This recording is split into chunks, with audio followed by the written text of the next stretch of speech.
प्रिय बंधुजन, आज 31 दिसंबर 2025 फिर एक साल हमने बिता दिया इस धरती पर।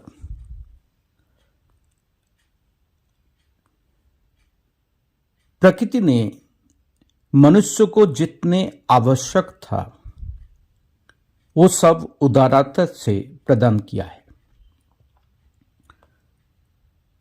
पर्याप्त खाद्यान्न, सिर छुपाने के लिए एक स्वीट होम,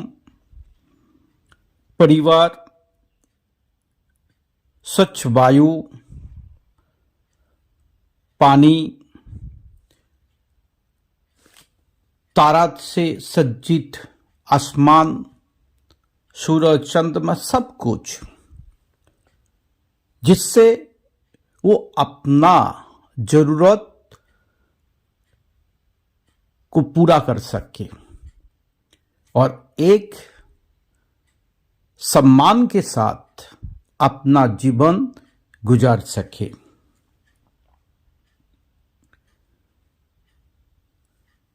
प्रकृति ने ये सब बिना किसी स्वार्थ, बिना हिसाब किताब से दिया है। मदम विडंबना ये है कि हम इतनी कुछ पाते हुए भी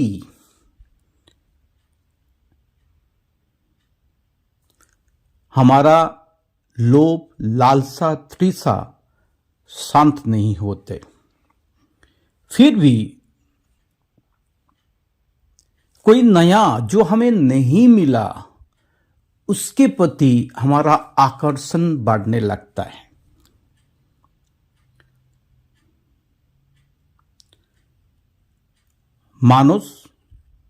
मानव प्रकृति से आवश्यकता से ज्यादा लिया है। उसके मन में तब भी संतोष और कृतज्ञता भाव नहीं है।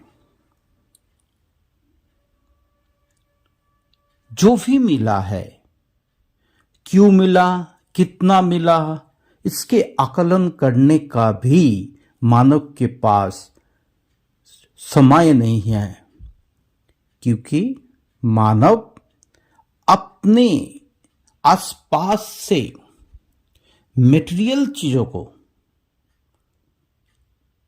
पार्थिव चीजों को संग्रहित करने में इतने व्यस्त है, धन दौलत और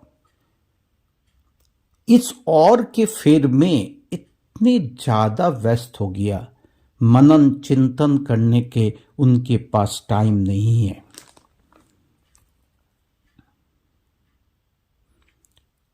मानव की दृष्टि सदा उसी पर टिके रहते हैं जो अभी तक नहीं मिला।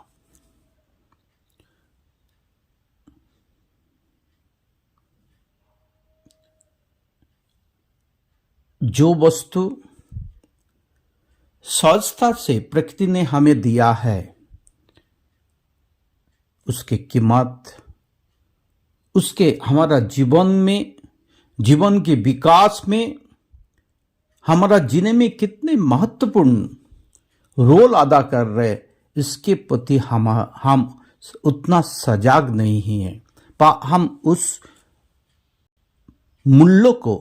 मूल्यबोध को शायद नहीं समझ पा रहे, क्योंकि हमें ये सुलभता से मिला है और ये हम अपना अधिकार समझ बैठे। इसका कारण प्रकृति में जो भी अनचाहे परिवर्तन आ रहे, चाहे ग्लोबल वार्मिंग हो, जलवायु परिवर्तन हो, व प्रदूषण, आज जो भी सामाजिक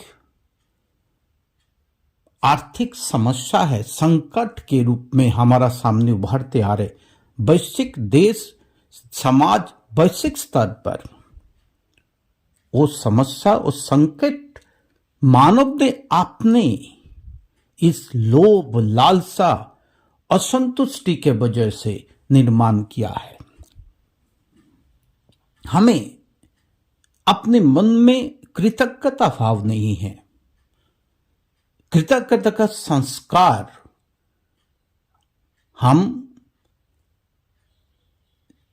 हमारा मन में, हमें परिवार पालन पोषण में, पठन पाठन में शायद इस तरह का कोई व्यवस्था नहीं हुआ जिसके वजह से हर छोटी छोटी चीजों के लिए हम दूसरे को, हमारा आसपास भी जो लोग जिसने कभी हमें मदद किया है, जो हमारा दोस्त यार है, हमारा परिवार सहमही परिवार जोन है, हमारा पिता माता गुरु जोन है, हमारा पड़ोसी प्रतिवेशी हो, सहकर्मी हो, सबके प्रति एक आदर की भावना, एक कृतज्ञता भावना की जरूरत है, क्योंकि मानव एक सामाजिक प्राणी है।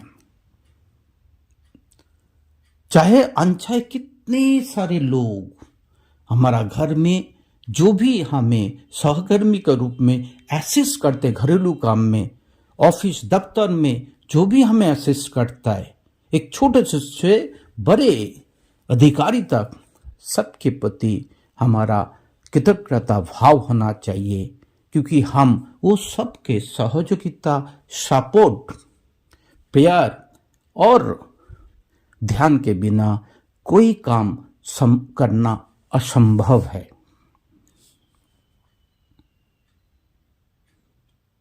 चाहे कितना भी अनुकूलता हो, चाहे कितना भी प्रतिकूलता हो, प्रतिकूलता में भी कृतज्ञता भाव होना चाहिए,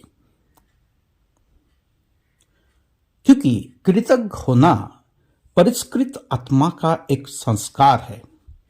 जो व्यक्ति हर परिस्थिति में ईश्वर को धन्यवाद कहना सीख लेता है, वो अभाव में भी संपन्न रहता है, जबकि जो सब पाकर भी असंतुष्ट रहता है, वो संपन्नता भी दरिद्र का भाव आता है, दरिद्र बनकर रह जाता है। आध्यात्मिक सत्य यही है कि प्रकृति के साथ हमारा संबंध उपभोग का नहीं है, सौभाग्य का है। कृतज्ञ होने का अर्थ ये स्वीकार करना है कि हम अकेले उपभोग के अधिकारी नहीं हैं और हमने पहले से ही आवश्यकता से अधिक प्राप्त कर रखा है। इसलिए कृतज्ञता का भाव रखना चाहिए, जिससे हम सतत विकास का जो सिद्धांत है, जिसके ऊपर आज पूरा विश्व में कितने कार्यशाला, कितने सेमिनार, कॉन्फ्रेंस हुए जा रहे हैं, इसके एक ही उद्देश्य है, एक एक मानव अपने जरूरत को सीमित करके प्रकृति के प्रति, प्रकृति प्रदत्त वस्तुओं के प्रति अपने कृतज्ञता भाव से, एक संतुष्ट भाव से स्वीकार कर लेना चाहिए। तभी सतत विकास के मूल मंत्र को हम अपने जीवन में, सामाजिक जीवन में, आर्थिक जीवन में जब हम इस तरह के भाव से लागू करेंगे, तभी इस उद्देश्य के, इस सिद्धि में, इस संकल्प में सिद्धि प्राप्त हो सकता है। तभी सतत विकास आ सकता। सतत विकास एक छोटे स्तर से, एक इंडिविजुअल से लेके वैश्विक स्तर तक ये जो परिवर्तन है, मानसिक परिवर्तन है, भाव में परिवर्तन लाने से ही सतत विकास का संकल्प में सिद्धि लाभ हो सकता है। इसके अलावा शायद मेरे विचार से और कोई रास्ता नहीं है। हमें मानव को, मानव के विचार को, मानव के भावना, भाव में परिवर्तन लाना जरूरी है, जो आज हमें इसमें काफी कमी देखने को मिल रहा है। धन्यवाद। नए साल आप सबके शुभ हो। शुभेच्छा, नए साल का शुभेच्छा। ईश्वर आप सबको स्वस्थ रखे, आपके समृद्धि हो, इसी कामना का साथ मैं आज के इस जो छोटा सा हमारा प्रेजेंटेशन है, ये परिचर्चा है, इसको समाप्त करता हूँ। जय हिंद।